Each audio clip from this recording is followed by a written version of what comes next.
This week on the Myths and Legends podcast, there are two Japanese fairy tales. You'll see that when it comes to students partying and not studying, Buddhist monks are apparently no exception. And we'll see perhaps the least epic battle so far on the podcast, between a man and a polite, yet insistent, butterfly.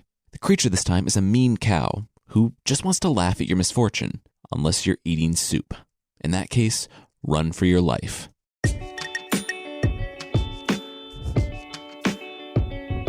This is the Myths and Legends podcast, episode 57, Faithful. This is a podcast where I tell stories from folklore. Some are incredibly popular stories you think you know, but with surprising origins. Others are stories you might not have heard, but really should. This week's episode is brought to you by Dunkin' Donuts. You can upgrade your day with Dunkin' Donuts Perks. Dunkin' Donuts Perks offers on-the-go ordering, so you can order ahead of time from your phone and speed past that line in the store. And with the Dunkin' app, you can even choose to pay from your phone. Plus, you can enjoy exclusive, special offers like free beverages when you enroll and on your birthday. You can give yourself an upgrade today by downloading the Dunkin' app and enrolling in DD Perks. Enter code PODCAST and enjoy a free Dunkin' beverage. Speeding past the line may not be possible in all locations. Visit ddperks.com for terms and conditions. We're just going to dive right in this week.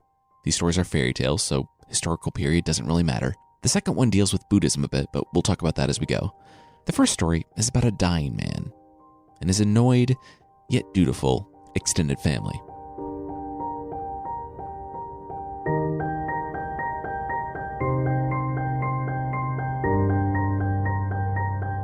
The young man and his mother got the message. They needed to come quickly. The young man's uncle, Takahama, was dying. It was surprising, as that message would be for anyone, but they barely knew Takahama. He lived alone behind the cemetery, and though he was polite, he was perpetually short-tempered, and he never seemed to pay attention when you talked. It was as if his mind was somewhere else. The young man would go with his father, Takahama's younger brother, until his father died. And after that, he and his mother hardly went at all. Even though Takahama had stopped working years ago, he never seemed to have time for them, so they just stopped going. Now, he was dying. They were his only surviving relatives, so they dropped everything and went to Takahama's tiny house behind the cemetery.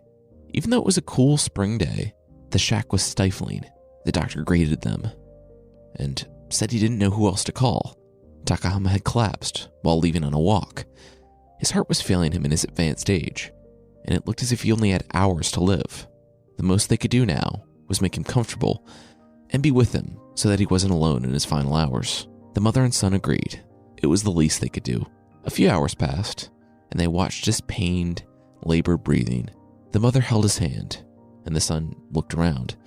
The house was Spartan in its simplicity. The clothes were plain, the food only what he needed for sustenance, and what few possessions he had were covered in varying degrees of dust.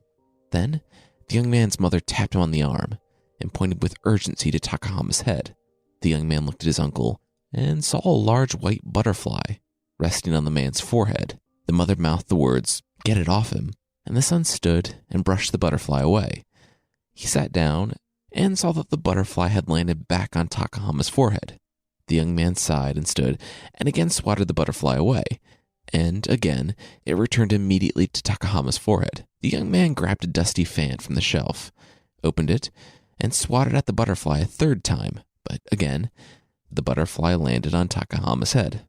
The young man was starting to get angry. He wordlessly opened the back door of the house and got his fan ready. As far as epic battles on this podcast go, an average to large-ish size butterfly versus a guy with a fan ranks probably somewhere towards the bottom, but it didn't mean the nephew was any less persistent. He fanned and swatted the butterfly out of the house, out past the magnificent garden his uncle kept, and into the cemetery. If the butterfly wanted to try to land on his uncle's head again, then the nephew would gently escort the butterfly outside without touching it. Yeah, he was not messing around. But the butterfly did not come back. It flew out to the cemetery. The young man folded his fan and turned back to his uncle's house, but remembered that stifling heat and the pervasive feeling of dread inside. He decided he would take a quick walk through the cemetery, then rejoin his mother.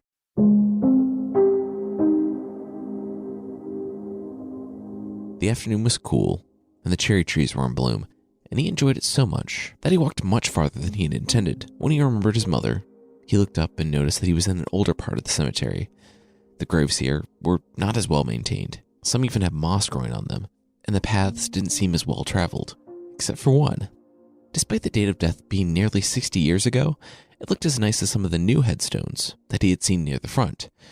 Not only that, but it was surrounded by flowers. On the grave was written the name Akiko, with the description that she had died young, when she was just 18. But that wasn't what stood out to the young man. He looked up, and he saw the large white butterfly dancing in the air above the grave. The young man thought that it couldn't be the same white butterfly, and approached the grave. He nearly tripped on one of the many flowers arranged around her grave, and when he looked up, the butterfly was gone. The young man thought that was peculiar, but looked to the sky. It was getting late. He should get back to relieve his mother. He took one last look at the grave that gave him such a strange feeling, and walked back to his uncle's tiny house on the edge of the cemetery.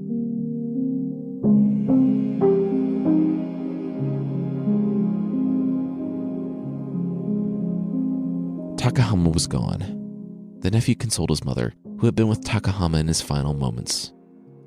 They were peaceful. He simply smiled and then stopped breathing. They made all the arrangements and had Takahama cremated.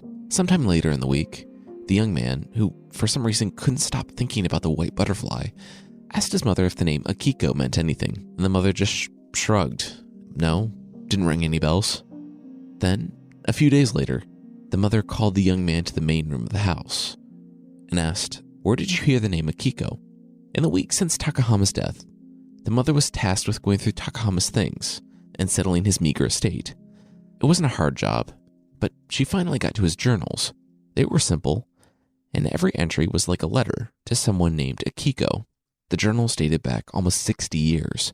The mother and son went back to the first page of the first journal, and that's when they learned the whole story. Takahama, as a young man of only 19, had been in love and engaged to a young woman named Akiko. They were going to get married, and from his writings, he was incredibly happy. Then, mere days before the wedding, she became ill. She never recovered. Takahama was inconsolable. That's when he began writing to her, telling her of the life they would have had together, all the things they would have done. He sold his meager possessions, and he bought a small house on the edge of the cemetery. He knew he would never love again. He loved Akiko, and that was enough. Every day, he went to her grave with the flowers he grew in his small garden. He would clean her grave, lay the flowers, and sit and talk with his love. He went every day, whether it was snowing, storming, or sweltering.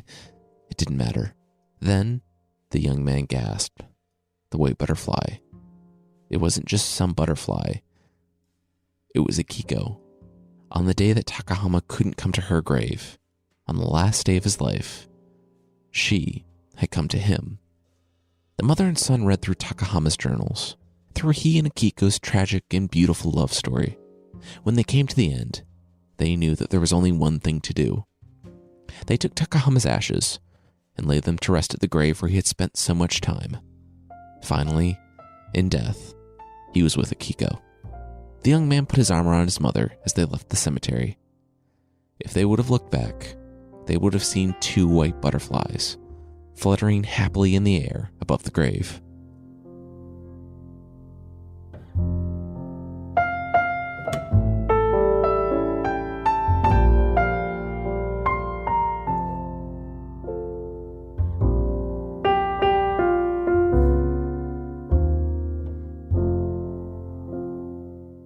The next story today is about a young student who really does not want to study at all. And that will be right after this. This week's episode is brought to you by Audible. If you love books but never have the time to read them, Audible has the perfect solution. You can just listen to all the books you've been meaning to read, anywhere. Okay, so I thought of a really good book for listeners of the show. It's a book that you've probably heard of if you have any background in mythology. It's called Mythology by Edith Hamilton. In my opinion, it is the best, most readable introduction to Greek mythology. It covers a little Norse, too. If you like this podcast and are one of many, many people who have wanted more Greek myths, check this out. The audiobook is really well narrated, and she even gets the pronunciations correct. Really give it a listen. And you can give it a listen, basically anywhere. Their app is free and on iPhones, iPad, Android, and Windows Phone. You can also download and listen on your Kindle Fire and over 500 MP3 players. And with Audible, you own your books. And if you decide you don't like the book you chose, you can exchange any book you aren't happy with for another book, anytime, no questions asked. And just for listeners of the show, Audible is offering a free 30-day trial membership. You can go to audible.com/myths. That's audible.com/myths today to start your free trial. Again, you can show your support for the show and get a free 30-day trial membership at audible.com/myths. All right, now back to the show.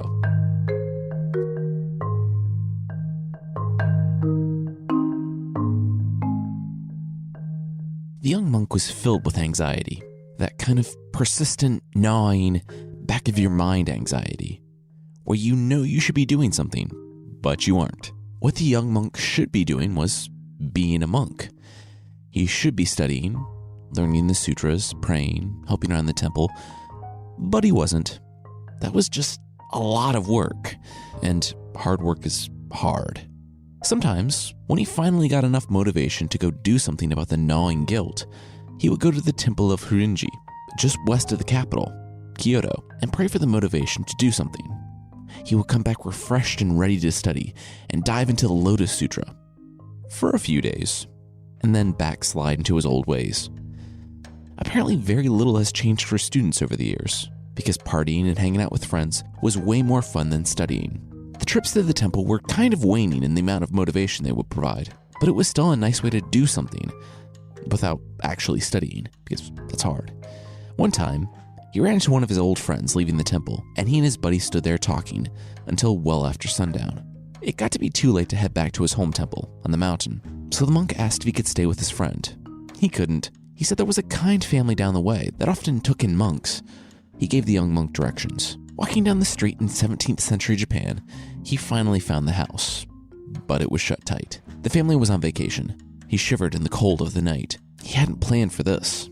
The roads weren't especially safe. As we know from this podcast, there were all manner of slit-mouthed women, people with anus eyes, and little blue guys wanting to get in sumo matches. Add that to the scary supernatural things that seem to always happen to monks and priests, and the young monk decided to try his luck with finding a place to sleep in the big city. He walked and walked, and as he rubbed his hands together trying to get any warmth, he passed another gate of a large house at the edge of town. There was a young woman standing at this one, and she smiled at him. He smiled back and kept walking, and then he stopped walking. He looked back at her. "Hey, how you doing?"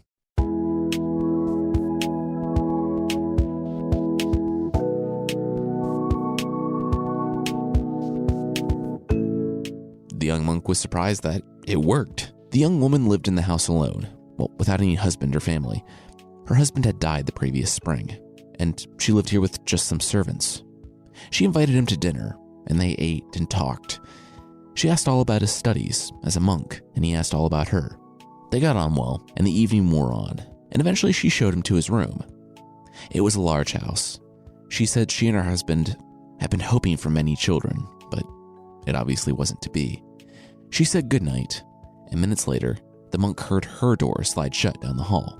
Later on that night, the monk tossed and turned. He tried to forget that he had to go to the bathroom and just pushed through and tried to get to sleep, but that only made it worse. He eventually gave up, rose from the bed, and went to the outhouse. Finishing up, he was walking back when he saw something. It was the house. Light was shining out of one of the shutters, illuminating the night. It was a big house, and the monk wanted to look in to see which shutter was broken so he could tell the young woman about it the next morning. So he looked in. He saw what he saw, and he stepped back. He should go. He should definitely go, he thought to himself. But he did not go. He put his eye back to the hole. Inside was the young woman, reclining on her bed. She was reading a book, and she was the most beautiful person that the monk had ever seen. The story says that he thought to himself that to go on living without loving her made no sense at all. A peek would have been weird, and he was definitely in the land of not okay as he watched her for about an hour as she fell asleep. Then he watched her sleep for another 10 or so minutes, very much camping out in the land of not okay. Watching her sleep, he saw the realm of extreme sketchiness just over the horizon and thought, Yeah, I'd like to go there. And go there he did. He took a deep breath, opened the shutters, and entered the young woman's room. He tiptoed around the ladies in waiting, who were in a deep sleep at this point. He pushed aside her curtain, and there, on his journeys in the realm of extreme sketchiness, he saw the tower of This Is Basically Assault, and decided to scale the wall. He snuggled up behind her in bed and put his arm around her. Her eyes snapped open. Immediately, she said, "What are you doing? What's wrong with you?" He just whispered in her ear, "Shh, go back to sleep. This is nice and you smell nice." She pushed away from him and rolled over to face him. No, I will not be going back to sleep." He looked at her. "Oh." She was in disbelief. "What? No." The young monk was confused. She had shown him a basic level of human decency by letting him sleep in her house. So this apparently did not entitle him to sneak in her bed without her consent? The world just didn't make sense. He said he was sorry. He must have misread the signs at dinner. He was into her, and she seemed to like him, and they got along. She said, "Okay, yes, we did have a nice dinner, and I do like you, but that and sneaking into someone's room are two very different things." He cocked his head and whispered, "So you're saying there's a chance?" She said, "Okay, well, we're going to need to get over this because this is really messed up. But yeah," she said she was attracted to him, but she had a lot of men courting her, and she had decided not to encourage the guys if there wasn't anything special about them. Like, for example, do you know the Lotus Sutra by heart? The monk furrowed his brow. He knew of it. The woman asked, "Is it hard to learn?"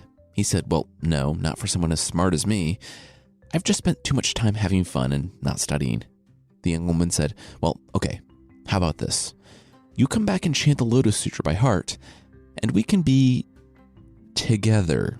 The monk said, "Wait, do you mean?" The young woman nodded. The monk jumped to his feet as quietly as he could. He said he would have that sutra memorized in no time. He tiptoed from her room, barely slept a wink in his, and was gone by first light, without even saying goodbye. He figured he would be back in a few days anyway.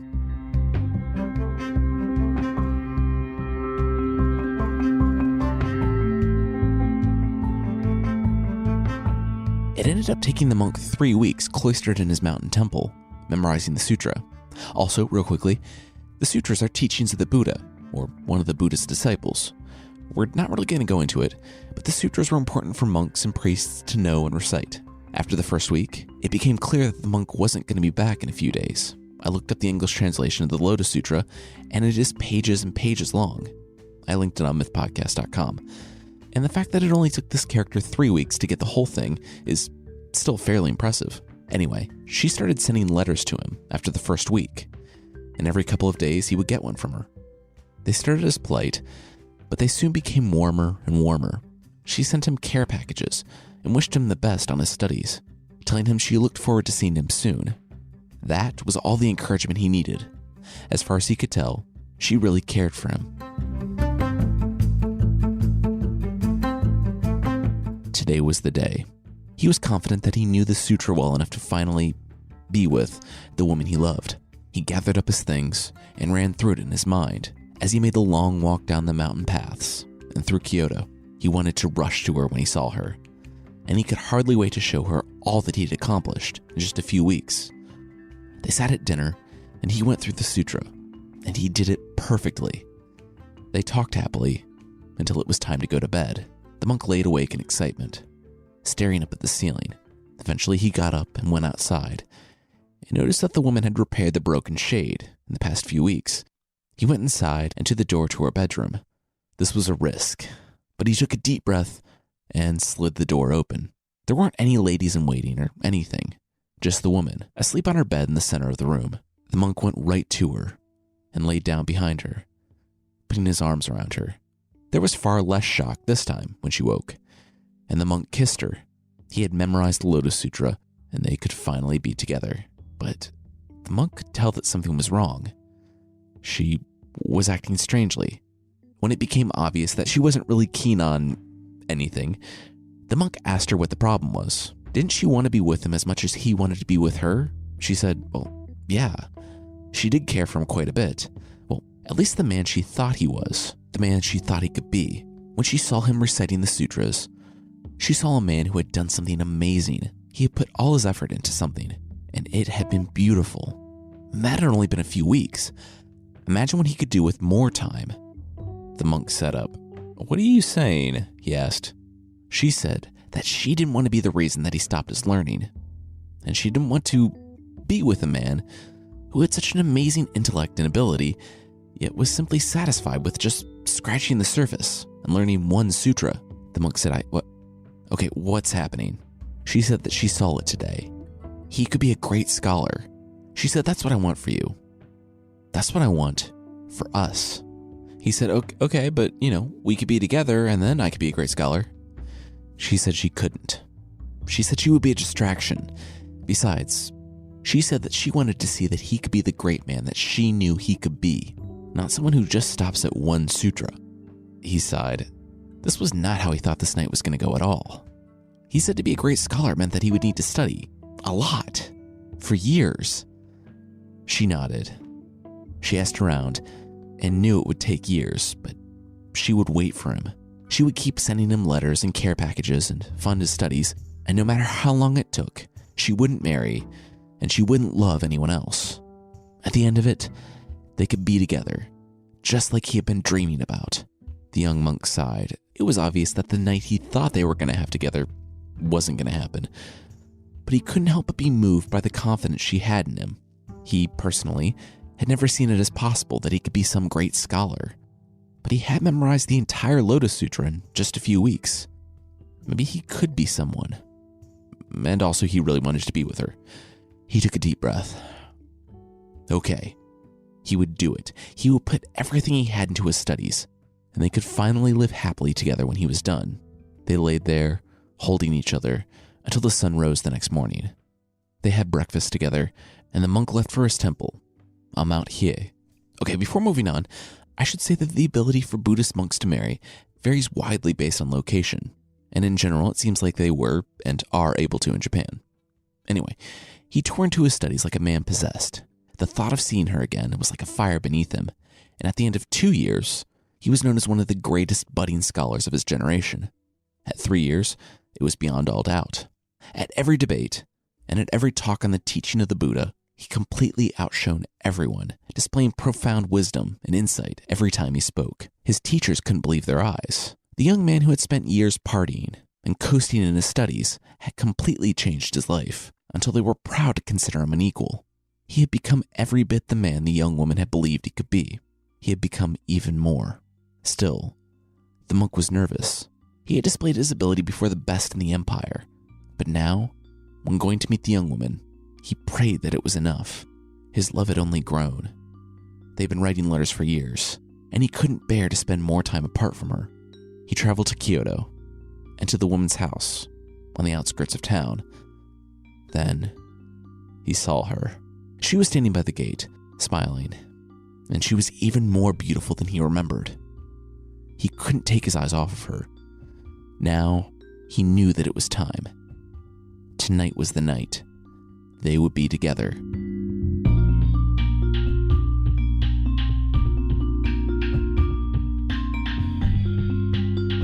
They sat down to a wonderful dinner and picked up right where they had left off. They had been writing letters for years, so they felt like they knew each other intimately. After dinner, she quizzed the young man. He recited the Lotus Sutra, of course, and then she started asking him questions that she had always had about the Buddha, bodhisattvas, and all the teachings. They were simple at first, and then they got to be pretty complex. Soon, she was asking him questions that even the great masters hadn't asked. They were tough and really complicated. He was impressed that she, essentially a layperson, not only knew the concepts, but knew the gaps in knowledge that still existed. He was breaking new ground at dinner with this beautiful woman. Then, she was finished. She sat back and smiled. He had done it. He had become that great man that she thought he could be. She stood up and came to him. She took his hand and led him back to her room. She had sent the ladies in waiting away for that evening, so it would be just them. She motioned for him to lay down on the bed. She would be right there. He lay down, beside himself with excitement, and blinked. In an instant, The young woman wasn't standing before him, but a man with a shaved blue head. The monk froze. What was happening? He asked the man where the young woman was. What's going on? Also, who are you? The man, in ornate clothing, sat down on the bed opposite the monk and crossed his legs. He smiled. This is probably confusing for you, the man with the blue head said. Yes, very, the monk said. Once again, where is the woman I love? The blue man smiled. I am the woman you love. Kind of. You see, I heard your prayers in the temple. I heard how much you wanted to excel in your studies, how much you hated yourself at times for your laziness and procrastination. Wait, the monk said, interrupting. You're the Bodhisattva Kuzo? The one I prayed to at the temple? The man with the blue head nodded and said, You are correct. You were addicted to your little pleasures, and I saw that you could be a great scholar. For a long time I sat, unsure of how to help you, and then I saw you were drawn to beautiful women, so I knew that would be the best way to inspire you. I took the form of the widowed young woman and used that. Wait, the monk said. You mean she never existed? Nope, the Bodhisattva said. And the whole time I was just snuggling up to you. It was all me, the Bodhisattva said. Oh, okay. Now my work is complete, the Bodhisattva continued. You're a wonderful scholar and monk, and you will bring wisdom and help to bring enlightenment to this world.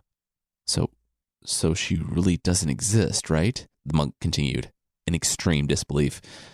The woman I've been in love with for 3 years. The woman I was hoping to spend tonight with.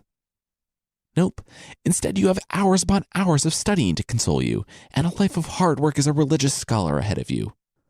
Oh, yeah, that's definitely better, the young man said. It sure is, said the Bodhisattva. Turn to your mountain, to your wonderful cell of a room, and study harder than ever. This is no time to rest on your laurels. Yep, the monk said, and laid back on the bed, staring up at the ceiling, still in shock. Oh, and one more thing, the Bodhisattva said. Wake up. The monk was confused, but blinked again. In an instant, it was morning, and he was covered in dew. Outside, on the moors, his bed was a pile of wet leaves, and he was shivering. He looked off in the distance and saw the city of Kyoto and his mountain. He was in the spot where the manor had been, on the outskirts of the city. It had all just been an elaborate illusion to help him study. He knew he should be grateful. He was now one of the greatest scholars in the empire. And it had been what he prayed for in those fleeting moments of guilt back in the days before he met her. Still, it was hard to wrap his head around what had happened, that the woman he had loved so fervently to study to become a scholar never existed. And it had been a bodhisattva. He looked up at his temple on the faraway mountain and sighed. In the wet chill of the morning, he started walking toward the mountain, now his only home, to get back and keep studying. It wasn't like he had anything else going on anymore. So yeah, be careful what you pray for. You just might get it.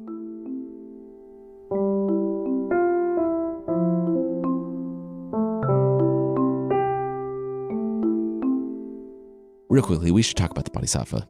As far as I can tell, there are different conceptions of what a bodhisattva is. The type in this story are kind of equivalent to saints. I've read that they're beings that have stopped short of ultimate awakening or salvation until they can assist all beings on that path, or that they've achieved enlightenment or awakening and want to return to help other people attain it, like our friend here. In many stories, they're often in disguise as humble individuals, or I guess beautiful young women, to help save people. Anyway, this story does have a happy ending of sorts. I liked leaving the monk in exhausted bewilderment at what had transpired, but when he made it back to his temple, he had a chance to come to peace with the events and become deeply embarrassed that the bodhisattva had to go to such lengths to reach him. He was remorseful for his behavior and was grateful for the time that he could love the woman and experience that, even though it wasn't real. He felt terrible about his wanton behavior and threw himself into his studies, becoming one of the greatest scholars of his time. Next week, there are stories from Native American folklore. It's a story of the creation of the animals, and just how wrong everything can go. And, as I tweeted a few weeks back, the story of Monster Skunk farting everyone to death. Yeah, next week is a super highbrow week. I want to say thanks to Columbia 536, Scoctane, 80s Hard Rockin', Van Dyve VT, E-Cribs, Zapkin Love, Centurion GMU, Bohemian Raspberry, Wilson Apollo, The Bleeding Tip, Katie7, Megs143, Jasmine the Podcast Lover, Joe Tugai11, Big Babaxi, Hyper954 Original, and Zenny Jenny for the reviews on iTunes. Thank you all so much for taking the time to review. I really appreciate it, and it is a huge help for the show. Also, Big Babaxi, we are definitely getting to Robinhood, so don't worry. Anyway, if you'd like to leave a review, iTunes is the best place, and you can find the show there at itunes.mythpodcast.com. There's also a membership thing on the site. For less than the price of a gummy bear anatomy model kit, you can get extra episodes, source pack ebooks, and ad-free versions of the show that serve much more of a purpose than a gummy bear anatomy kit. For real though, if your gummy bears have tiny bones and organs, put them down right now. I don't know what you're eating, but you're not eating gummy bears. I linked this one in the show notes. Anyway, check out support.mythpodcast.com for more info on the membership.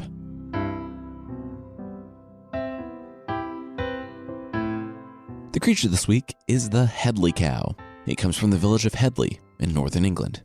It's a mischievous creature who uses its powers of shapeshifting for neither good nor evil, but just to be super annoying. It will be out in the field in the form of a super enticing bundle of straw. If you can't resist picking up pre-bundled straw, well, I hope you have a cart with you, because the Headley Cow can control its density in addition to its form, and will become heavier and heavier until you just have to put it down. If you're wondering, well, how will I know if it's the Headley Cow and I don't just need to work out more? Well, great question. It's subtle, but if the bundle of straw stands up and then runs away laughing at you, it was probably the Headley Cow. It takes the form of, surprise, a skinny cow, and it can imitate the voice of lovers. So when Susan the milkmaid is out milking cows, she might hear the voice of the guy she's kind of into saying, "Aw, hey Susan, I love you so much. Let's go hang out in the swamp." When Susan inevitably follows her crush's voice into the swamp and she's waist deep in muck, wondering about the type of guy who would find a date waist deep in muck romantic, she'll hear the laughter of the Headley Cow and have to walk home, alone and cold and covered in muck. So when it comes to avoiding the Headley Cow, don't follow voices into the swamp, pretty standard good advice, and don't take the incredibly enticing free bundles of straw, which I know it's tempting, but also guard your soup, because the Headley Cow's other great pastime is knocking over full, hot bowls of soup while you're eating them. So yeah, I probably don't need to tell you this, but if you see a sentient bundle of straw walking towards you and laughing as you're enjoying a hot bowl of soup, just take your soup and run.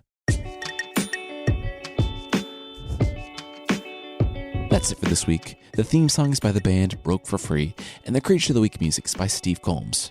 Other music is by Poddington Bear and Blue Dot Sessions. And there are links to even more music in the show notes.